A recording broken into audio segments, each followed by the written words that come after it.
Assalamu alaikum warahmatullahi wabarakatuh. Abebiti wanga wemula beno haram Imam al-Husayn alayhi salatu wassalam, Imam al-Husayn alayhi salatu wassalam.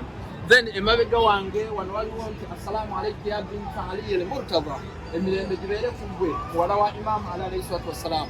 Mujukira mu lutalo Karbala nga Imam al-Husayn alwanira okudefending obuslam.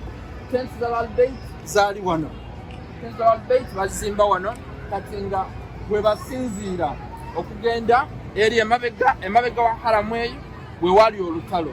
So nga wemulaba nti Zainab alayhi salatu wassalam twandyagadde tubenga twegasana n'ekigambo kimu oba bibiri. Zainab kyakwewunda eri Imam Ali alayhi salatu wassalam nanti message ya Imam Ali kwali kutaasa Busilamu ne Zainab kwali kutaasa Busilamu. Kati nga wemulaba nti Zainab tumigako ebintu bingi. Zainab yali asaala sister wange beranga kuba Zainab kozi ye yali yaki yakuyimiza Obusilamu, yali yakusaala yakwambala hijab.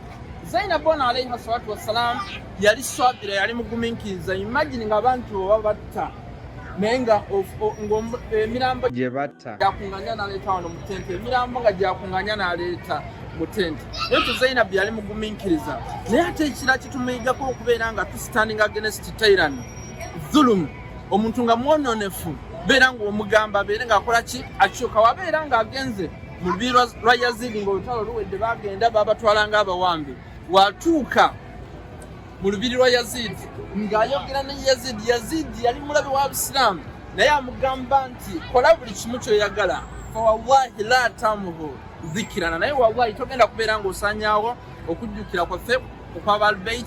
Nanti al-Bayt bebo ekiramu kya Nabi Muhammad ni tariku fikum athaqalaini kitab Allah wa itrat ebizite ebirkwani ba al-Bayt ate ng'okubagana okubagobya kiri wajibu kyateeka. Mushatu shura ya 23 kuba Katonda yabatukuza Suratul Ahzab aya 33. Nanti Zainab tumuyigeko ekyo nti yali muguminkiriza, yali asaala al-Bayt wano we basinziranga okugenda mu lutalo. Assalamu alaikum warahmatullahi.